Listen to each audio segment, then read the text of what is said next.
Bonjour, d'après cette présentation, vous serez capable de construire et d'utiliser le réseau réciproque. La notion de réseau réciproque d'un réseau cristallin a été introduite par Ewald en 1917. L'un de ses principaux intérêts est de simplifier l'interprétation des expériences de diffraction. Expérimentalement, la détermination des structures cristallines n'est généralement pas possible. On peut déterminer celle-ci en procédant à l'analyse quantitative des expériences de diffraction de rayons X, des neutrons, voire des électrons par la matière. Le réseau réciproque, par définition d'un réseau cristallin, peut être défini comme étant la transformée de Fourier de la distribution des centres diffuseurs vis-à-vis du rayonnement considéré, la densité électronique pour les rayons X et les noyaux atomiques pour les neutrons. Le réseau réciproque est défini à partir des vecteurs de base d'une maille primitive, ce qui est toujours possible quelquefois le réseau initialement considéré. On définit les vecteurs de base de réseau réciproque, le A étoile, c'est le produit vectoriel entre B et C divisé par le produit mixte entre AB et C.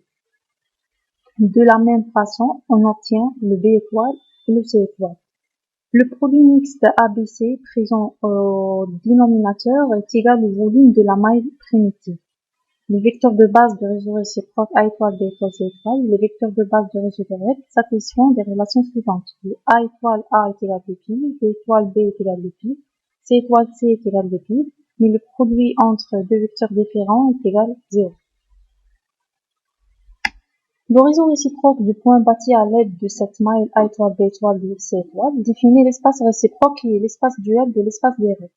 À toute famille de plans HKL correspond un nœud noté HKL et un vecteur de réseau réciproque noté G, où G est défini par H A étoile plus K B étoile plus L C étoile, où G est perpendiculaire à tous les plans de la famille HKL.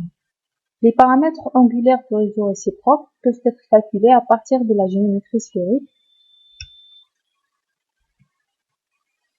Quelques propriétés du réseau réciproque. Si dans le réseau direct, l'unité de mesure de longueur des vecteurs Angstrom, par exemple, dans le réseau réciproque, l'unité de mesure des modules des vecteurs est l'inverse.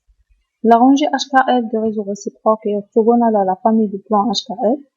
La maille réciproque A pour volume V étoile, c'est le produit mixte entre A, B et C étoile. Les volumes V et V étoile des réseaux directs et réciproques respectivement sont liés entre eux par la relation 2pi puissance 3 divisé par le volume V de la maille directe. La distance interréticulaire d'une famille de plans HKL est égale à l'inverse de la norme des vecteurs de réseau réciproque correspondant. Le réseau réciproque étant le réseau direct.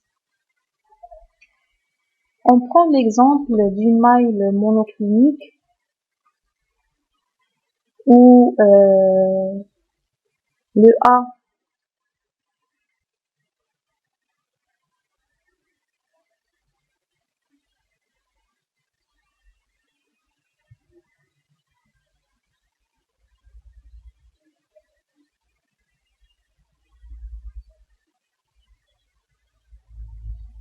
où le C est perpendiculaire à A et B. Il faut voir les réseaux directs et réciproques comme liés à l'un à l'autre.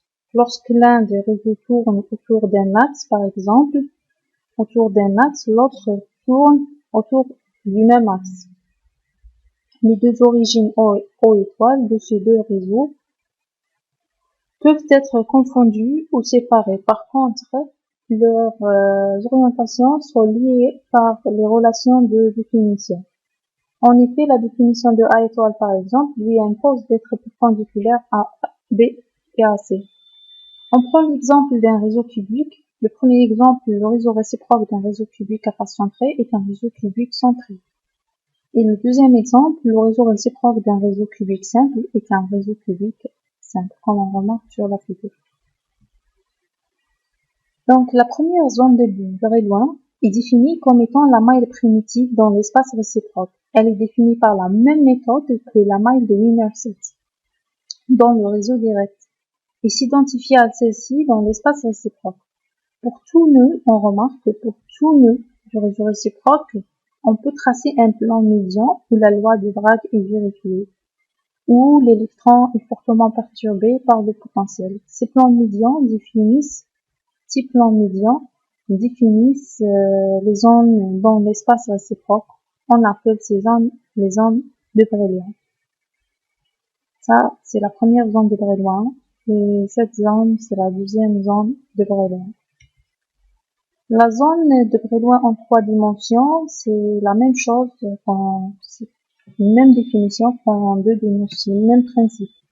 On choisit un nœud de réseau réciproque comme origine. Ensuite, on trace les plans médians par rapport au nœud premier plus proche voisin, deuxième plus proche voisin, etc. Le nœud d'origine se trouve entouré de polyèdres fermés. Le polyèdre avec le plus petit volume est la première zone de Brillouin. Le volume entre ce polyèdre et le deuxième plus petit polyèdre est la deuxième zone de Brillouin. Et merci pour votre attention.